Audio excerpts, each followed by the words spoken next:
Recapping what we have so far, we've got Germany wanting to gain control of some of the German-speaking people in France and in the Russian Empire, wanting to make them a part of their country, and those two countries saying no.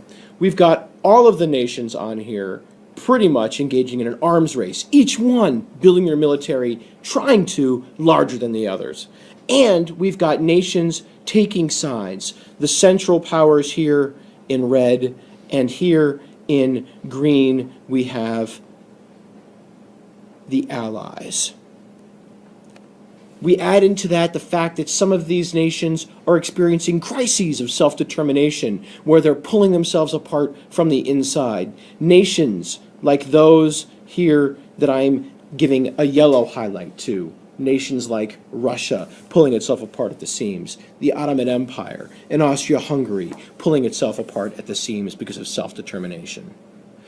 That self-determination leads to our first crisis of World War I, when this little teeny tiny country down here that I'm going to highlight, highlight it in blue, when this little teeny tiny country down here called Serbia encourages some of its Serbs in Austria-Hungary to assassinate Archduke Franz Ferdinand using the group the Black Hand.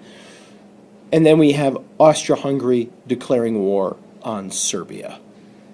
So, then what happens?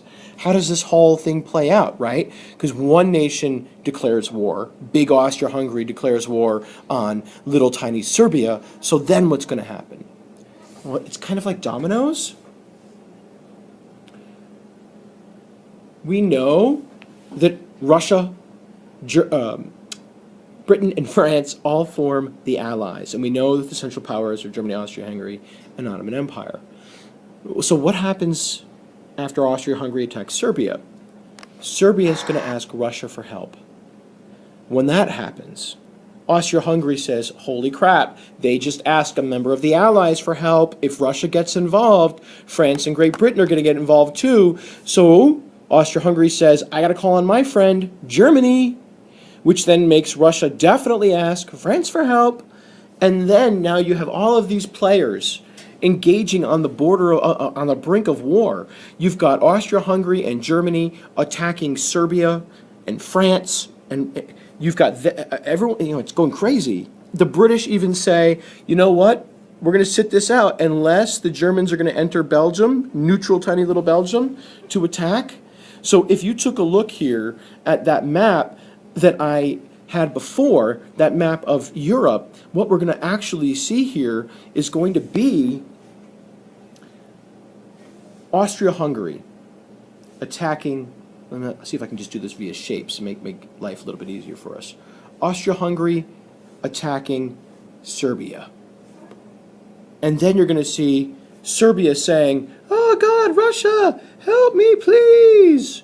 And so then Russia is going to attack Austria-Hungary. Germany's going to come back, and Germany's going to say, you're not going to do that, and attack Russia. Then France is going to say, no you don't, you're not doing that. France is going to attack Germany. And then Germany's going to be like, I'm not putting up with that, I'm going to attack France back. And they're going to go through the little teeny tiny country of Belgium to do it. Right here. The little teeny tiny country of Belgium. And that's when Great Britain says, dude, if you invade that little teeny tiny country that has nothing to do with this, I'm coming over there and I'm going to whoop up on you. So it's almost like dominoes. One country does it, then the other country does it, then the other country does it, in terms of declaring war. And we end up with this huge, gigantic mess where all of the major powers in the Allies and all of the major powers in the Central Powers are now at war. The only country that we haven't mentioned here, the United States. What are we doing? We're on the other side of the world. We're like over here, we're like, I don't want any of that. You, Germans, French, Russians, British people, no thanks. You keep your war over there. We've got this big old ocean between us. No need for us to get involved. That's your business over there. Besides, we're Americans. We like to make money. And war is profitable for business. Oh, yes. So we start to sell goods to both sides. We start giving loans to the British and to the French and to the Germans. We start selling weapons and supplies to the Germans and the British and the French. So we start making mad money selling to everyone. You guys want to do the killing? You go right ahead. I'm going to make some serious bucks selling to all of you. Britain sees this and says, you know what? We're not going to put up with this. We're going to do something called a blockade.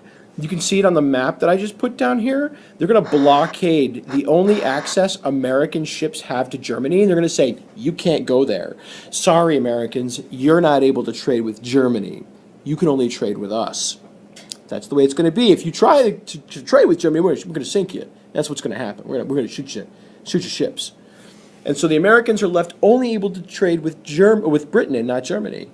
The response to this blockade, in which the British are searching for contraband, like weapons or other kinds of military materials, the Germans respond to this by saying, really want to play that game, Britain? Fine, we'll play that game. I'm going to surround your entire island with submarines and any ship. I don't care if it's a passenger ship. I don't care if it's a cargo vessel, a military vessel. You bring that ship here, down it goes. Sunk. This kind of real crazy submarine warfare, it's going to send the Americans closer to war. Because what's going to happen is a passenger ship called the Lusitania, and it does have some ammunition on it, but primarily a passenger ship, it's going to get sunk by the Germans, and it's going to kill 128 Americans. That's actually going to kill over 1,000 people, but it's going to kill 128 Americans. And President Wilson's going to give this speech, and he's going to say, you know what? German submarines can't do that. You can pay for property, but the lives of innocent people, you can't pay for that. You got to stop doing this. You got to stop sinking all these ships. The other big thing that's going to send us to war, in addition to the sinking of these ships, is going to be something called the Zimmerman telegram.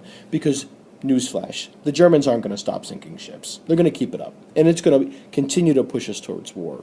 But the final straw, the one that breaks the camel's back, that's going to be this thing called the Zimmerman telegram. When America intercepts this little secret, and that secret is a German official named Arthur Zimmerman sends a telegram. It's coded. You can see it down here, just a series of numbers. We intercept it, we crack the code. And what we discover it says is that Germany wants Mexico to ally with it and attack America, right?